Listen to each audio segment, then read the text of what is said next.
Merci de nous choisir pour vous informer et bienvenue dans cette édition d'information à la une de l'actualité de ce soir. Le Front national pour la défense de la Constitution a commémoré l'an 1 de répression sanglante de ses partisans lors des manifestations. Le FNDC a organisé ainsi une cérémonie de sacrifice et de lecture du Saint-Coran pour le repos des âmes des victimes. Les échos, c'est dans ce journal.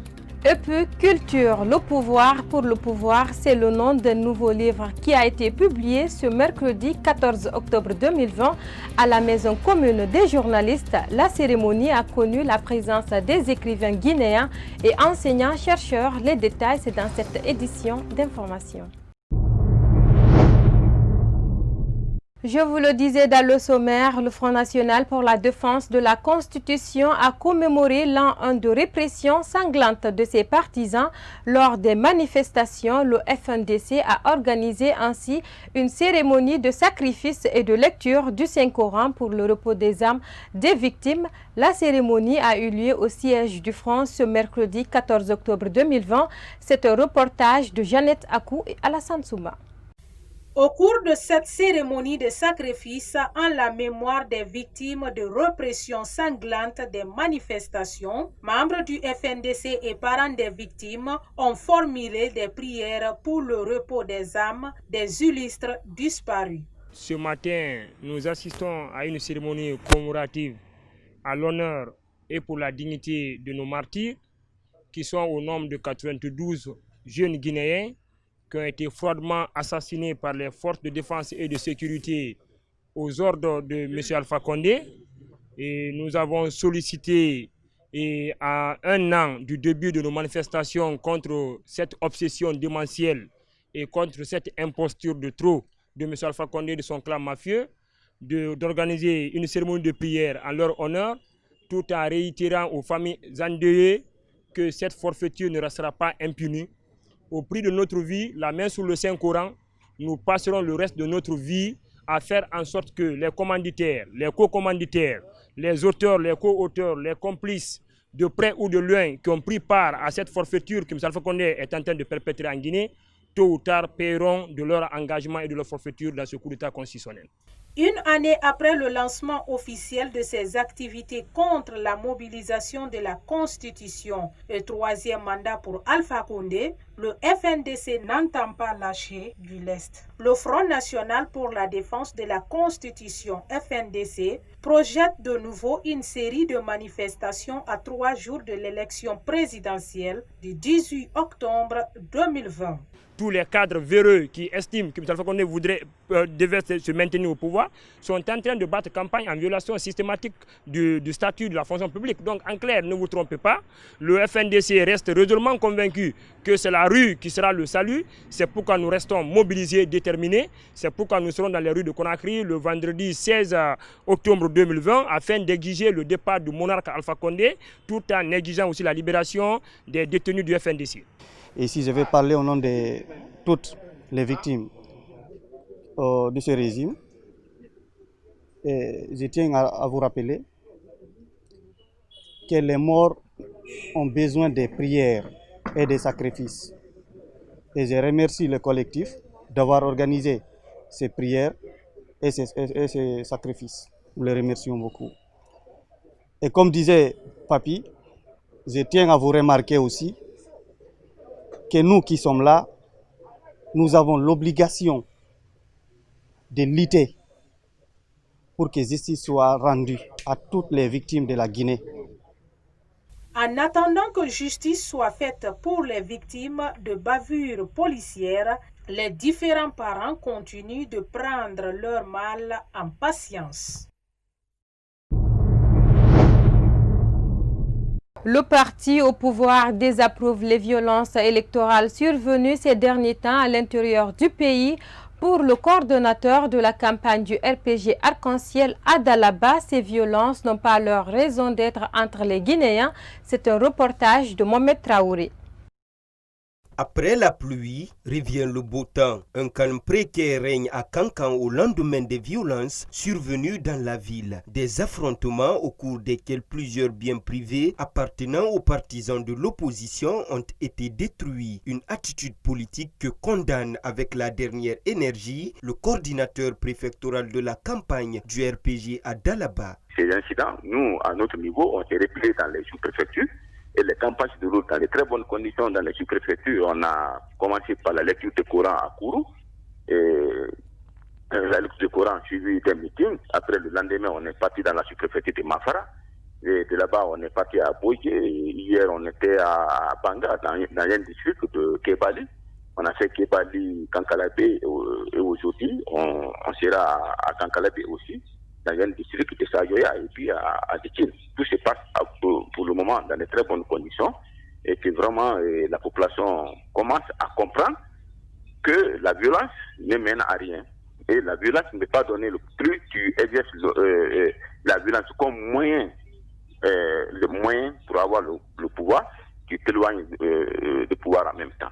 Conscient du danger des violences électorales, Ibrahima Sori Cissé appelle les citoyens, tout comme les différents partis politiques, à militer pour la paix et la quiétude sociale. Je lance un appel à la jeunesse, surtout à la jeunesse guinéenne, de tous bords confondus, FDG, FPG, quel que soit le parti, de privilégier d'abord le fair play, de tenir compte qu'au-delà de la politique, nous sommes déjà une nation unie. Nous devons tout faire pour que cette unité soit préservée dans notre pays. Sans cette unité, on n'ira nulle part. Aujourd'hui, nous devons tout faire pour mettre d'abord la balle à terre et prendre la Guinée au-dessus de tout. Tous ceux qui se battent pour avoir le pouvoir, c'est pour dire que je vais développer la Guinée. Je vais développer la Guinée pour qui? Pour les fils et filles de la Guinée. Cela veut dire tout simplement qu'on ne doit rien faire aujourd'hui qui peut nous séparer. On ne doit rien faire aujourd'hui qui peut nous donner une histoire amère. Dire que voici pendant telle période, pendant que ceci-là se battait pour le pouvoir, voici ce qui s'est passé dans les régions, ainsi de suite. C'est une mauvaise histoire que nous voulons laisser aux futures générations. Le président sortant Alpha Condé s'est rendu à Mamour, la ville Carrefour, ce mercredi 14 octobre 2020. Le candidat du RPG Arc-en-Ciel a saisi l'opportunité pour expliquer sa vision pour la Guinée une fois réélu dans les 6 prochaines années. Justement, ces violences ayant entraîné la destruction de plusieurs biens privés appartenant aux militants du principal parti de l'opposition ont été condamnées par le Parlement guinéen, un comportement politique que le 5e vice-président de l'Assemblée nationale déplore dans ce reportage de Bintou Souma et Ibrahima Khalil Silla. Les violences électorales enregistrées ces derniers jours à Kankan ne laissent pas indifférent le 5e vice-président de la 9e législature. Au cours de ces violences, plusieurs boutiques et maisons appartenant aux militants de l'opposition ont été incendiées. Une attitude que déplore honorable Fodé Mohamed Souma. C'est regrettable, mais il ne faut quand même pas être naïf. C'était prévisible, c'était programmé. Nous sommes dans un pays où nous n'avons jamais eu une campagne électorale sereine. Nous sommes dans un pays où toutes les élections ont été émaillées d'incidents majeurs. Je crois que c'est l'occasion d'appeler tout le monde à la raison et de savoir qu'il n'y a pas que 2 candidats, il y en a 12. Donc je regrette qu'il y ait eu ces événements douloureux. Et pourtant, l'article 10 de la Constitution guinéenne autorise les manifestations et le droit de cortège de tout citoyen vivant sur le territoire guinéen. Une loi foulée aux pieds en première ligne par les autorités guinéennes. Sur la question, Fodé Mohamed Souma interpelle les autorités et les leaders politiques. C'est demander aux autorités, si des gens veulent manifester, qu'on les laisse manifester, qu'on ne les empêche pas. Il faut qu'on arrête les contre-manifestants, aller soudoyer, diviser. Les gens veulent manifester, ils ont le droit de le faire. Et enfin, demander aux politiques, aux partis en lice, de vraiment conscientiser leurs militants et que l'État prenne ses dispositions pour que le 18, ceux qui veulent voter puissent aller voter. Ceux qui ne veulent pas voter restent chez eux. que les bureaux soient sécurisés. C'est aux partis politiques de sécuriser leur voix. Mais je crois qu'on peut aller vers une élection apaisée si tout le monde joue le jeu. Cette campagne électorale de l'élection présidentielle de 2020, émaillée de violence, prendra fin le 15 octobre 2020 sur l'ensemble du territoire national. Jour J-5 du scrutin présidentiel du 18 octobre 2020, des acteurs de la société civile s'activent sur le terrain pour certifier la transparence et la crédibilité du vote. Depuis ce mercredi 14 octobre 2020, ces membres échangent sur les méthodes de prévention et de gestion du contentieux électoral. Sayon Kamara pour plus de détails. La société civile est plus que jamais déterminée à jouer sa partition pendant, avant et après le scrutin du 18 octobre 2020 à travers des techniques de prévention et de gestion du contentieux électoral. La coalition citoyenne pour l'observation du processus électoral en Guinée entend certifier la crédibilité et la fiabilité du vote.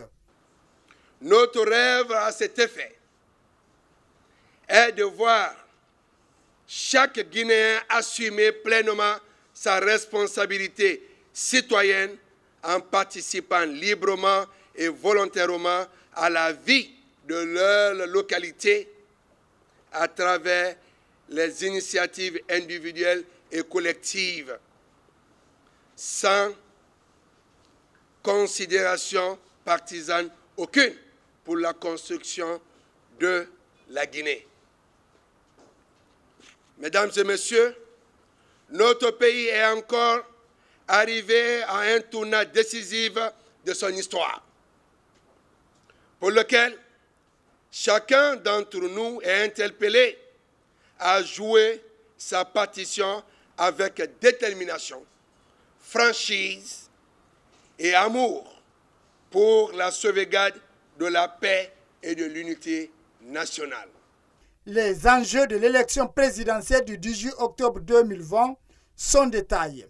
Une situation qui s'explique par des tensions politiques qui caractérisent la campagne électorale. C'est pourquoi le porte-parole de la CENI fait quelques recommandations aux acteurs impliqués dans le processus. La CENI accorde un intérêt particulier à tout message de sensibilisation qui sera tenu dans le contexte que nous vivons. Il faut donc rassurer. Et ce message, je vous le passe au nom de la CENI. Un message rassurant que la CENI est résolument engagée pour un scrutin apaisé, un scrutin transparent le 18 octobre 2020. Et ajouter à vos messages de paix, de sensibilisation, ces messages pour l'heure qui nous tiennent à cœur, c'est de dire que la CENI est la seule institution de la République chargée de proclamer les résultats provisoires. Une quelconque autre entité ou structure ne doit se donner le pouvoir de proclamer un résultat provisoire, que ce résultat soit partiel ou total. Toute structure qui agirait ainsi se met en dehors de la démocratie, viole systématiquement nos lois.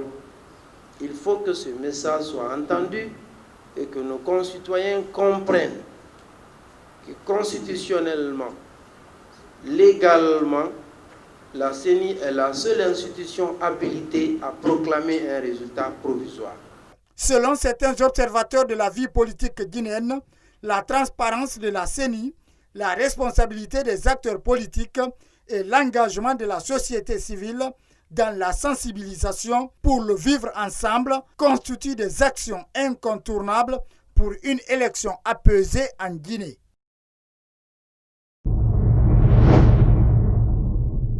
D'une société civile à l'autre, le Conseil national des organisations de la société civile guinéenne condamne avec la dernière énergie les violences verbales et physiques qui caractérisent la campagne électorale.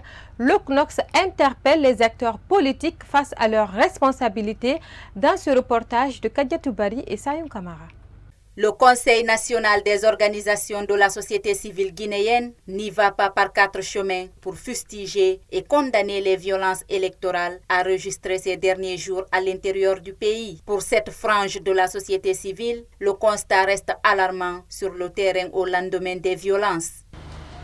Sans aucune surprise, la campagne des élections présidentielles du 18 octobre 2020 s'est ouverte sur fond de vives tensions politiques, d'un climat électoral tendu du fait du déficit sévère de confiance entre acteurs engagés dans le processus, des discours officiels incitant à la haine et à la préférence ethnique, des propos encourageant le repli identitaire, la violence civile et la remise en question du vivre ensemble entre Guinéens. Une campagne électorale qui se déroule en violation systématique et flagrante des règles établies par l'état d'urgence sanitaire. Depuis le début de la campagne électorale, on enregistre souvent de radicalisation des positions à travers des discours de certains candidats en course pour la présidentielle du 18 octobre 2020. L'initiation urgente des démarches d'éducation et de sensibilisation citoyenne des militants conformément à la charte et au code de bonne conduite des partis politiques. L'arrêt systématique sous toutes ses formes des violences de campagne qui risquent de dégénérer en conflit civil. L'intervention neutre et responsable des forces de défense et de sécurité pour assurer la sécurité des personnes et des biens conformément à leur mission républicaine. Le CNOX se réserve le droit de traduire devant les tribunaux, y compris internationaux, tous les auteurs de propos ou actes incitant à la violence, à la haine et à la division ethnique. Le CNOSC entend déployer des observateurs et superviseurs pour accompagner le processus électoral. Des observateurs qui sont outillés sur des techniques de certification d'une élection libre, équitable et transparente. Je vous le disais à l'entame, Le pouvoir pour le pouvoir, c'est le nom d'un nouveau livre qui a été publié ce mercredi 14 octobre 2020 à la Maison commune des journalistes. La cérémonie a connu la présence des écrivains guinéens et enseignants-chercheurs. C'est un compte-rendu de Yaye Oumoubari et Ibrahima Khalil Silla. Cet ouvrage, intitulé Le pouvoir pour le pouvoir, est la toute première œuvre de Mamadou Julde Télémile Baldé. Ce roman, composé de 240 pages et 14 chapitres, dépeint la situation sociopolitique de plusieurs États africains, notamment le cas spécifique de la Guinée. Cet auteur explique les raisons qui l'ont poussé à prendre la plume. L'idée est partie depuis 2010. Moi-même, j'ai été victime de l'ethnostratégie. L'ethnostratégie, ça veut dire l'utilisation de l'ethnie à des fins politiques. Donc j'ai été victime, j'ai été attaqué chez moi par mes propres voisins qui m'ont tabassé, qui m'ont violenté. Et ma famille, on m'a pleuré vivant. Je ne suis pas mort, mais on m'a pleuré. On a pensé que c'est fini pour moi, je suis fini. Bien, c'est une œuvre qui fait l'autopsie de la gouvernance de notre pays ces dernières années. Donc quand je dis l'autopsie, ça touche un peu partout. Ça parle de l'environnement, ça parle de l'insalubrité, ça parle de l'éducation, ça parle un peu partout, disons. Ce roman est le fruit d'un travail de longue haleine de Mamadou Julde Télémile et ses collaborateurs. Venu témoigner son soutien à son ancien élève, ce professeur vante les mérites du jeune écrivain. Aujourd'hui, il a fait un livre. Il est avec moi depuis des années. Il donne les cours de littérature dans les classes de terminale. Et il est le coordinateur du lycée. Et partout où il est présenté, il répond au nom de mon école. La République de Guinée a été nommée la capitale mondiale du livre en 2017. Depuis lors, plusieurs ouvrages et livres ont été publiés par les maisons d'édition guinéennes.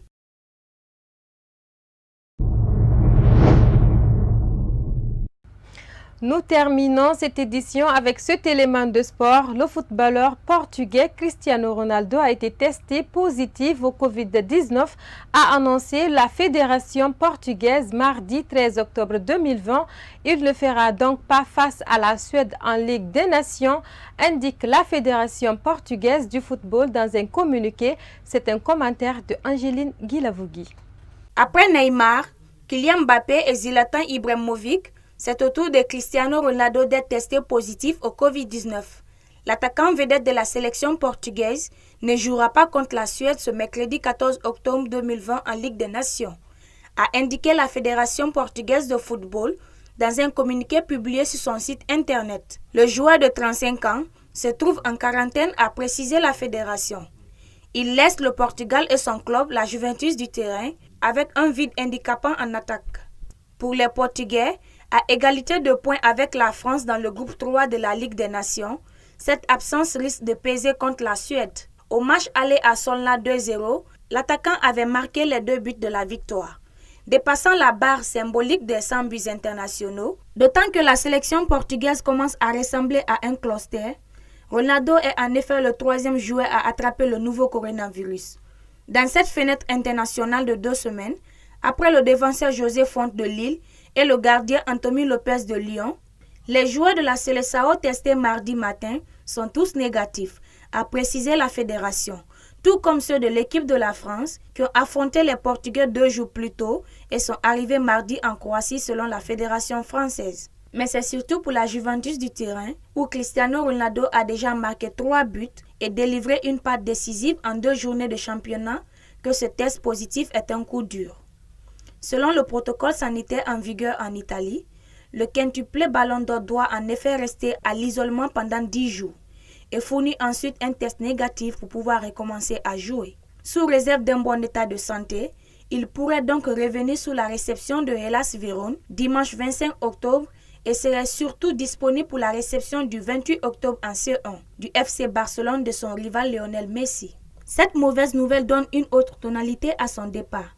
En début de semaine dernière pour le rassemblement de l'équipe portugaise, en violation du protocole sanitaire de la Série A, Ronaldo avait quitté comme d'autres internationaux de la Juve l'hôtel où les joueurs bianconi étaient en isolement. Après 2 cas de Covid-19 détectés au sein du club, sans attendre le feu vert de son encadrement, la Juve a signalé à la justice ce manquement de protocole. La mère de l'attaquant Dolores Aveiro lui a apporté particulièrement son soutien face à la maladie. Dieu donne des grandes batailles à de grands guerriers. C'est une guerre de plus que tu vas vaincre, mon fils, a-t-elle écrit sur son compte Instagram.